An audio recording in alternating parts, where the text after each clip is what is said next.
6వ సంకీర్తన మనం గమనించినట్లయితే దీంట్లో మొత్తం 48 చరణాలు ఉన్నాయి. ఎన్ని ఉన్నాయండి? 48 చరణాలు ఉన్నాయి. అయితే ఈ 48 చరణాల్లోని మనం ఏం అర్థం చేసుకోవచ్చు అంటే, మొట్టమొదటిగా దేవుని కృపకు కృతజ్ఞతతో మనం ఏం చేయాలంటే పశ్చాత్తాపం చెందాలి. ఏం చేయాలి? దేవుని కృపకు మనం కృతజ్ఞతతో పశ్చాత్తాపం చేయాలి. ఇక్కడ భక్తుడు ఏమని రాస్తున్నాడంటే, మొట్టమొదటి చరణం ఏమని రాస్తున్నాడంటే, యెహోవాను స్తుతించుడి, యెహోవా దయాళుడు, ఆయనకి కృతజ్ఞతాస్తుతులు చెల్లించుడి, ఆయన కృప నిత్యముండును. అంటే ఇక్కడ మనం అర్థం చేసుకోవాల్సింది ఏంటంటే, భక్తుడు తన చేస్తున్న ప్రార్థనలో కావచ్చు, లేకపోతే తన పాడుకుంటున్న పాటలో కావచ్చు, మొట్టమొదటిగా ఏం చేస్తున్నాడంటే దేవుణ్ణి స్తుతిస్తున్నాడు. ఏం చేస్తున్నాడండి? స్తుతిస్తున్నాడు. ఏమంటున్నాడంటే యెహోవాను స్తుతించుడి, యెహోవాను స్తుతించుడి. మనం ఏ కీర్తన చూసినా దాని స్టార్టింగ్ మొట్టమొదటి చరణాలు ఏమని చెప్తున్నాయంటే యెహోవాను స్తుతించుడి, యెహోవాను స్తుతించుడి. ఎందుకు భక్తులు ఇంతలా చెప్తున్నారు దేవుని స్తుతించమని? అసలు దేవుని స్తుతించడం వల్ల కలిగే లాభాలేంటి? అసలు దేవుని మనం ఎందుకు స్తుతించాలంటే, మొట్టమొదటిగా దేవుడు మనల్ని రక్షించుకున్నాడు. ఏం చేశాడండి? దేవుడు మనల్ని రక్షించుకున్నాడు. ఎక్కడి నుండి రక్షించాడు? ఎలా రక్షించాడంటే, మనం గమనించినట్లయితే మనల్ని ఎక్కడి నుంచి రక్షించుకున్నాడంటే, దేవుడు పాపము నుండి, నాశనం నుండి, పాడైపోతున్న మనల్ని దేవుడు ఏం చేశాడు? రక్షించాడు. కనుక మనం దేవుణ్ణి స్తుతించాలి. అంతేకాదు, రక్షించబడిన మనం ఇప్పటికీ ఆరోగ్యంగా ఉన్నామంటే అది కారణం దేవుని కృప. కనుక మనం దేవుని స్తుతించాలి. హల్లెలూయా. అయితే భక్తుడు ఏమని రాస్తున్నాడంటే, అతను రాజు ఉండగా, దావీదు మహాభక్తుడు రాజు ఉండగా ఆయన దేవుని స్తుతించడం మానట్లేదు. అట్ ది సేమ్ టైం తన ప్రజలను కూడా దేవుని స్తుతించమని చెప్తున్నాడు. నేను ఇది వరకు మీకు చెప్పాను కదా, రాజు వాళ్ళందరినీ పిలుచుకొని రండి, మనం యెహోవాను గురించి ఉత్సాహధ్వని చేయదము, 95వ కీర్తనలో ఉంటుంది. కనుక యెహోవాను స్తుతించడం మంచిది. మనం మొట్టమొదటిగా చూసినట్లయితే దేవుని మహిమను స్తుతించమని చెప్తుంది ఈ యొక్క 106వ సంకీర్తన. అసలు ఎందుకు స్తుతించాలంటే, మొట్టమొదటిగా దేవుని దయను, దేవుని కరుణను స్తుతించమని చెప్తుంది. అంటే దేవుడు ఎంత దయవాడు, దేవుడు మన పట్ల ఎలా దయ చూపించాడు, ఆయన కరుణను మనం ఎలా పొందుకున్నాం, మనం పొందుకున్న కరుణను మనం ఎలా అనుభవించామన్నది తలపోసుకుంటూ, మన జీవితంలో జరిగిన కార్యాలన్నింటినీ మనం తలపోసుకుంటూ దేవుణ్ణి స్తుతించాలి. అంతేకాకుండా నిజమైన న్యాయంలో నడిచిన వారికి దేవుడు ఆశీర్వాదాలు ఇస్తాడంట. అంటే మనం దేవుణ్ణి స్తుతిస్తూ, దేవుణ్ణి గణపరుస్తూ, దేవునిలో ఉంటూ మనం దేవునిలో ఎదిగితే దేవుడు మనల్ని ఏం చేస్తాడంట? ఆశీర్వదిస్తాడు. దావీదు మహారాజుగా అవ్వడానికి గల కారణం ఏంటంటే, ఆయన చేసిన స్తుతి ప్రార్థన కావచ్చు, లేకపోతే పాటలు కావచ్చు, ఇలాగ దేవుణ్ణి స్తుతించడం. ఆ స్తుతి ఏం చేసిందంటే దావీదుని ఒక ఉన్నతమైన స్థానంలోనికి తీసుకువెళ్ళింది. అంటే మనం ఏం అర్థం చేసుకోవచ్చు అంటే, స్తుతిలో ఏముందంటే గొప్ప శక్తి ఉంది. Praise the lord. స్తుతిలో ఏముందండి? గొప్ప శక్తి ఉంది. నేను ఒక చిన్న సాక్ష్యం, అంటే మేము విజయవాడలో ట్రైనింగ్ అయ్యాం కదా, విజయ్ అన్నల దగ్గర. అక్కడ యోహాన్ అన్నని ఒక అన్న మాకు క్లాసులు చెప్పారనమాట. అంటే విజయ్ అన్న, కరుణ అన్న తర్వాత దానికి మెయిన్ యోహాన్ అన్న అనమాట. అయితే ఆయన రక్షించబడిన తొలి దినాల్లో, అంటే ఆయనకి ఒక 19-20 సంవత్సరాల వయసులోని, ఆయనది పల్లెటూరు, బాగా పల్లెటూరు, అటు సైడ్ గుంటూరు సైడ్ అనమాట. అయితే ఆయన ఏం చేశారంటే, ఒక ఆటో మీద తన ఊరికి వెళ్తున్నారు. అయితే ఊరికి వెళ్తుంటే అక్కడ ఆటో డ్రైవర్ అన్నారు, ఈ ఊరు ద్వారా వద్దన్నా, ఇది చాలా డేంజరస్ ఏరియా, పట్టపగలు కూడా దొంగలు వచ్చి ఆటో మీదకి వచ్చి కబ్జా చేసేస్తారు, మనం వేరే రూట్ నుంచి వెళ్దామంటారు. సరే కదని చెప్పి వేరే రూట్ నుంచి వెళ్తారు. అయితే ఈయనకి ఒక చిన్న ఆందోళన కిందండి, భయం కిందండి, ఏదో జరగబోతుందని చెప్పి మనసులో స్తోత్రాలు చెప్పడం ప్రారంభిస్తారనమాట, దేవుని స్తుతించడం ప్రారంభిస్తారు. అయితే ఈ ఆటో డ్రైవరు ఈయన ఇద్దరే ఉన్నారు, ఆటోలోని వెళ్తుంటే దారిలోని పెద్ద పెద్ద శబ్దాలు, లేకపోతే జాతర టైపు జరుగుతుంది. అడిగారు ఆటో డ్రైవర్ని, ఏంటన్నా ఏంటి ఇలా జరుగుతుంది, ఇక్కడ ఏమైందంటే వాళ్ళు అన్నారంట, సంవత్సరానికి ఒకసారి ఆ ఊరి ఆ గ్రామం యొక్క ఎలవెలుపు దేవతలు ఉంటాయి కదా, ఆ జాతర జరుగుతుందంట. అయితే ఆ జాతరలో ఏం జరుగుతుందంటే ఆ యొక్క దేవత వచ్చి ఒక మనిషి మీద వాలి ఆ ప్రజలందరి కోసం తీర్పు తీర్చడం కానీ వారి కోసం ఏదైనా చెప్పడం కానీ చేస్తుంది అన్నమాట. అయితే ఈయన అన్నాడు, ఆటో డ్రైవర్ అన్నాడు, అన్న ఇది మా ఊరే అన్న, ఒక 10 నిమిషాలు ఆగండి, ఇది అయిపోయిన తర్వాత వెళ్ళిపోదాం, ఒక 10 నిమిషాలలో కూర్చోండి అన్న, నేను లోపల చూసుకొని వచ్చేస్తాను అన్నారు. సరే అన్న వెళ్ళండి అని చెప్పి అన్న ఆటోలో కూర్చున్నారు. యోహాన్ అన్నని ఆటోలో కూర్చున్నారు. ఆయన ఆటోలో కూర్చొని ఇలాగే ఇదే చేస్తున్నారు, ప్రార్థన చేయట్లేదు, ఏమి చేయట్లేదు, జస్ట్ స్తోత్రాలు చెప్తున్నారు అన్నమాట. స్తుతి స్తోత్రం అని దేవుణ్ణి స్తుతిస్తున్నారు. అయితే ఈయన అన్నాడు, అన్న ఒక 10 గంటలు అయిపోద్దని అన్నాడు. వెళ్ళి మొత్తం అంతా చూసుకున్నారు. ఆయన చెప్పిన టైం కన్నా ఆటో ఆయన ముందే వచ్చి ఆటోలో కూర్చొని బాధపడుతున్నాడు. ఈలోపు జనాలందరూ ఎక్కడో అక్కడ వెళ్ళిపోతున్నారు అనమాట. మొత్తం అందరూ వెళ్ళిపోతుంటే ఈయన అడిగాడు, అదేంటన్నా మీరు 15 గంట పైనే పడుతుంది అన్నారు కదా, ఎంత త్వరగా వచ్చారేంటి అని చెప్పి అంటారు. అయితే అక్కడ నేను చెప్పాను కదా, ఒక మనిషి మీదకి ఆ యొక్క దేవత వస్తుందని. ఆయన ఏం చేశాడంటే ఆయన కూడా చాలా బాధపడుతుందంట. ఏంటంటే ఆయన సంవత్సరానికి ఒకసారి అలా వెలువెలుపు వస్తుంది అన్నాం కదా, అది రావడం మానేసిందంట.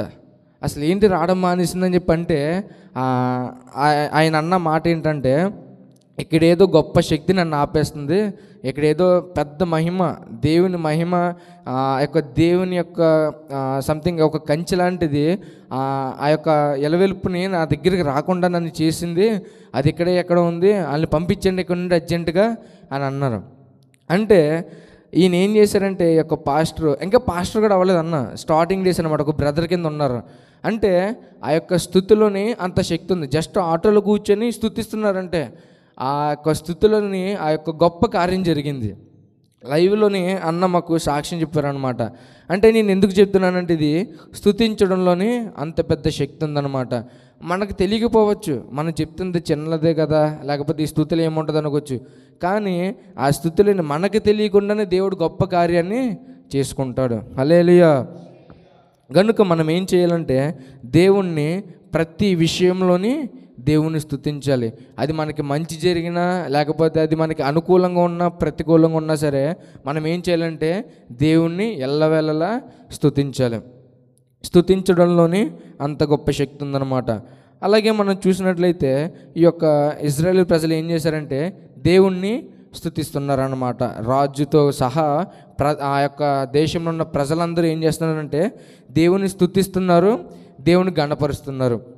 రెండవదిగా మనం చూసినట్లయితే ఈ యొక్క ప్రజలు ఏం చేస్తున్నారంటే ప్రజల యొక్క అవిధేయత, అంటే ఈ యొక్క ఇజ్రాయేల్ ప్రజలు ఏం చేశారంటే దేవుని స్తుతిస్తున్న టైంలోని లేకపోతే దేవునికి ప్రార్థిస్తున్న టైంలోని వారు పితరులు చేసిన అవిధేయతని జ్ఞాపకం చేసుకుంటున్నారనమాట. అంటే ఒకప్పుడు మా పితరులు ఎలా జీవించారు, ఎలా జీవించారంటే తన యొక్క పితరులు అంటే మోషే కాలంలో ఉన్న ప్రజలు ఎలాగంటే దేవునికి విధేయతగా ఉన్నారు, కొన్ని సమయాల్లోనే అవిధేయతగా ఉన్నారు. ఏంటి ఆ సమయంలో అవిధేయతగా ఉన్నారంటే మొట్టమొదటిగా ఏంటంటే వారు మోషే మీద దేవుని మీద శనిగారు. అంటే ఎలాగంటే ఆహార విషయంలో కావచ్చు, లేకపోతే ఇంకా చాలా విషయాలు, నీరు విషయంలో కావచ్చు.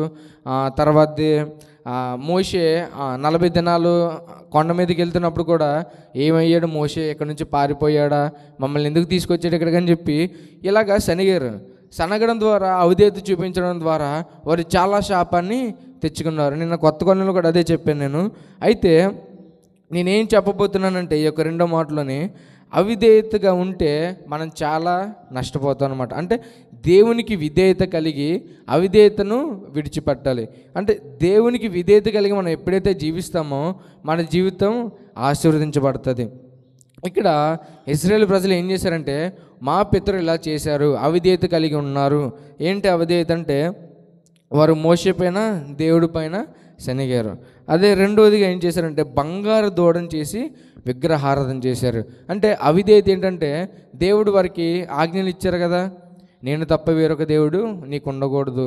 అంటే వీళ్ళు ఏం చేశారంటే వేరొక దేవుణ్ణి, వేరొక విగ్రహాన్ని ఆశ్రయించారు. సో ఇది కూడా అవిధేయతే.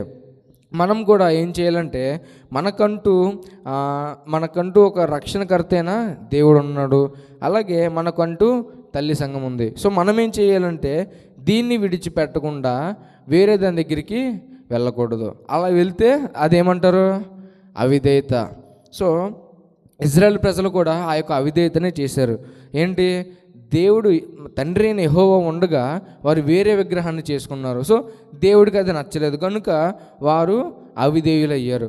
మనము అవిధేయులుగా ఉండకూడదంటే మనం దేవుణ్ణి విడిచిపెట్టకూడదు, సేవకుల్ని విడిచిపెట్టకూడదు. అట్ ది సేమ్ టైం అదే సమయంలోని సంఘాన్ని మనం విడిచిపెట్టకూడదు అన్నమాట.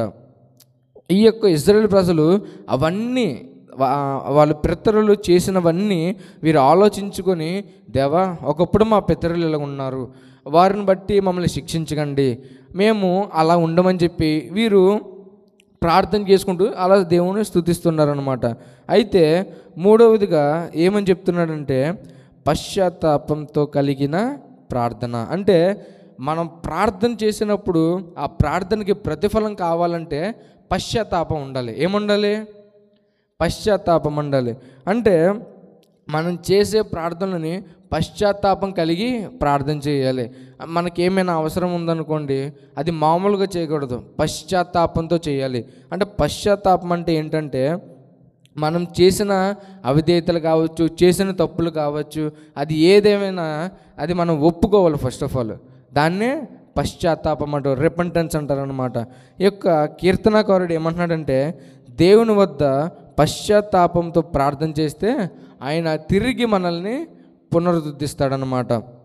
ఈ యొక్క ఇజ్రాయేల్ ప్రజలు ఏం చేశారంటే, నేను ఇందాక చెప్పాను కదా, మా పితరులు ఇలాగ చేశారయ్యా, వారిని బట్టి మమ్మల్ని క్షమించండి, మమ్మల్ని తప్పించండి, ఆ యొక్క పాపం నుండి ఆ యొక్క శాపం నుండి మనం తప్పించండి, మేము అలా చేయమని పశ్చాత్తాపడుతున్నారు. సో ఎప్పుడైతే వీరు పశ్చాత్తాపడ్డారో దేవుడు వారిని అంచెలంచెలుగా ఆశీర్వదించాడు. సో మనం ఎప్పుడైతే మన ప్రార్థన పశ్చాత్తాపంతో కలిగి మనం ప్రార్థన చేస్తామో దేవుడు మనకి విజయాన్ని ఇస్తాడనమాట. దేవుడు మనకి విడుదలను ఇస్తాడు. అంటే మనకున్న శ్రమల్లో కావచ్చు, మనకున్న ఇబ్బందుల్లో కావచ్చు, మీరు ఏ విషయం కోసమైతే మీరు దేవుడిని అడుగుతున్నారో అది పశ్చాత్తాపంతో దేవుడిని అడిగితే అది ఖచ్చితంగా దేవుడు మనకి అనుగ్రహిస్తాడు.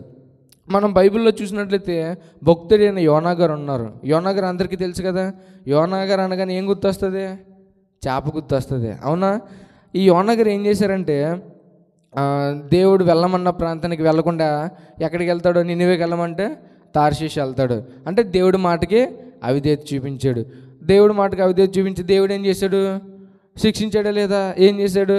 ఆ యొక్క పడవలో నుంచి, ఆ యొక్క నావలో నుంచి నీటిలోకి తోసాడు. నీటిలోకి తోసిన వెంటనే చేప వచ్చి మింగేసిందా? ఇప్పుడు ఆయన నీటిలో పడిపోయాడు, నీటిలో పడగానే చేప మింగేసిందా, లేకపోతే అక్కడ ఏమైనా జరిగిందా? అక్కడ ఏం జరిగిందంటే నీటిలో పడేగానే ఈ యొక్క యోనా గారు ఏం చేస్తారంటే నీటిలో ఉన్న కిందకి అగాధంలోకి వెళ్ళిపోతాడు. అంటే కింద చీకటి ఉంటుంది అన్నమాట. కొన్ని వందల కిలోమీటర్లు సముద్రంలోకి వెళ్తే అక్కడంతా అగాధం ఉంటుంది, చీకటి ఉంటుంది. ఆ అగాధంలోకి వెళ్ళి అక్కడ దేవుడికి ప్రార్థన చేస్తాడు. ఎవరు? యోనా గారు. ఏమవుతుందంటే అప్పుడు దేవుని తెలుసుకుని అప్పుడు పశ్చాత్తాపడతాడు. దేవా నువ్వు నన్ను నిన్ను వెళ్ళమన్నావు, నేను తప్పు చేశాను, నీ మాటకి అవిధేయత చూపించి నేను తర్షీష్కి వెళ్ళాను, నన్ను క్షమించని చెప్పి పశ్చాత్తాపడ్డాడు. ఎక్కడ పడ్డాడు? శ్రమలో, ఆ చావు బ్రతుకుల మధ్యలో, ఆ యొక్క అంధకారంలో నీటిలో వెళ్ళిపోయిన తర్వాత ఆ యొక్క శ్రమలో ఉన్నప్పుడు పశ్చాత్తాపడి ప్రార్థన చేస్తాడు. కానీ మన దేవుడు మూర్ఖుడు కాదమ్మా. మనం ఎన్ని తప్పులు చేసినా, మనం ఎంత దేవునికి దూరంగా ఉన్నా సరే ఒక్కసారి ఆయన దగ్గరకు వచ్చి, తండ్రి నేను తప్పు చేశానయ్యా, నేను పశ్చాత్తాపడుతున్నాను, నన్ను క్షమించంటే నీ స్థితి ఏదైనా, నీ పరిస్థితి ఏదైనా సరే ఆయన వెంటనే నిన్ను కాపాడడానికి రెడీగా ఉంటాడు.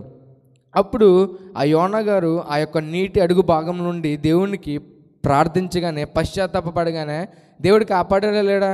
వితిన్ సెకండ్స్లోని పెద్ద తిమింగలం వచ్చి ఆయన్ని తీసుకుని వెళ్ళి 3 రోజుల వరకు ఆయన దాన్ని దాచి ఏం చేసింది?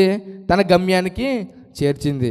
సో మనం కూడా ఎప్పుడైతే మనకు కష్టకాలంలోని మనుషులను ఆశ్రయించకుండా, మనుషుల దగ్గరికి వెళ్ళకుండా దేవుని దగ్గరికి వచ్చి మనం దేవుని దగ్గర ప్రార్థిస్తే, పశ్చాత్తాపడితే దేవుడు మనకి తెలియకుండానే ఆ యొక్క శ్రమ నుండి, ఆ యొక్క సమస్య నుండి మనకి తెలియకుండానే మనకి విడుదలనిస్తాడనమాట.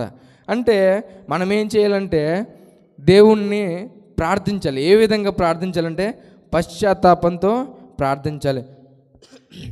ఈ యొక్క ప్రజలు ఏం చేశారంటే ఆయన్ని పశ్చాత్తాపంతో ప్రార్థన చేసి మేము కోల్పోయిన రక్షణ, మా పితరుల ద్వారా మేము కోల్పోయిన ప్రతి ఆశీర్వాదం మేము పొందుకోవాలి తండ్రిని వారు పశ్చాత్తాపడుతూ ప్రార్థన చేశారు. ఆ ప్రార్థన దేవుడు అంగీకరించి ఏం చేశాడంటే వాగ్దాన దేశంలోనికి వారిని తీసుకెళ్ళాడు. హల్లెలూయా. అంటే నశించిపోతామేమో అనుకున్న మనం దేవుని దగ్గరకు వచ్చి, ఆయన దగ్గరకు వచ్చి ఆయనకి విధేయత చూపించి, ఆయన్ని మాత్రమే స్తుతించి, ఆయనకు మాత్రమే మనం విధేయత కలిగి జీవించి, ఆయనలో మనం ఉండి ఆయనకు ప్రార్థన చేసి పశ్చాత్తాపంతో మనం ఎప్పుడైతే ఉంటామో దేవుడు మనల్ని ఆ యొక్క శ్రమ నుండి, ఆ యొక్క కష్టం నుండి, ఆ యొక్క బాధల నుండి మనల్ని మనకి తెలియకుండానే దేవుడు మనల్ని విడిపిస్తాడు. మనకి తెలియకుండానే ఆయన విజయం ఇస్తాడు. ఇక్కడ భక్తుడు ఏమని చెప్తున్నాడంటే చెట్టు చివరిగా పాపం ఉన్న చోట దేవుని కృప మరింతగా ఉంటుంది. అంటే ఇప్పుడు ఎలాగుంటుందంటే మీరు పాపం చేశారు. ఫర్ ఎగ్జాంపుల్ మనం ఏదో ఒక పాపంలో ఉన్నాం, అబద్ధాలు ఆడేమో, సంథింగ్ చాడీలు చెప్పడము, లేకపోతే సమాధానంగా లేకపోవడము, కారణం లేకుండా గొడవ పెట్టుకుని విడిపోవడము, ఇలా చేసాం. సో మీకేం కావాలంటే పశ్చాత్తాపం కావాలి. మీకు ఆ యొక్క శ్రమ నుండి, అదే ఒక శోధన, ఆ యొక్క శోధన నుండి విడుదల కావాలంటే దేవుడు మీ పక్కనే ఉంటాడు, రెడీగా ఉంటాడు. మీరు ఎప్పుడు నన్ను అడుగుతాడా, నన్ను ఎప్పుడు పశ్చాత్తాపంతో ప్రార్థన చేస్తాడా, రెడీగా ఉన్నాను. ఆయన కృప మనందరి మీద ఉందా లేదా? ఆయన కృప మనందరి మీద ఆయన ధారాళముగా ఆయన కృపను మనకి ఇచ్చాడు. మనం ఏం చేస్తున్నామంటే ఆ యొక్క చిన్న చిన్న తప్పుల వల్ల ఆ కృపను పోగొట్టుకుంటున్నాం. కానీ దేవుడు ఏం చేస్తున్నాడంటే ఈ యొక్క 106వ కీర్తన మనకి ఏం చెప్తున్నాడంటే ఆయన కృప మనతోనే ఉంది. అది ఎప్పుడు మనలో పనిచేస్తుందంటే మనం దేవుని దగ్గర పశ్చాత్తాపడి మన పాపాన్ని విడిచిపెట్టి మనం దేవునికి ఎప్పుడైతే విధేయత కలిగి ఉంటామో ఆయన ఏం చేస్తాడంటే తన కృపను మనకి అనుగ్రహిస్తాడనమాట. ఆయన కృపను పొందుకోవాలంటే మనం దేవుని దగ్గర ఉంటేనే ఆయన కృపను మనం పొందుకుంటాం. అటు రీతిగా పరిశుద్ధాత్మ దేవుడు మనకి సహాయం చేయనుగాక. ఆమేన్. ప్రతి ఒక్కరు మోకరించినట్లయితే ప్రార్థన చేసుకుందాం. ప్రతి ఒక్కరు మోకరించి మనం ప్రార్థన చేసుకుందాం. ఈ ఉదయకాల సమయంలో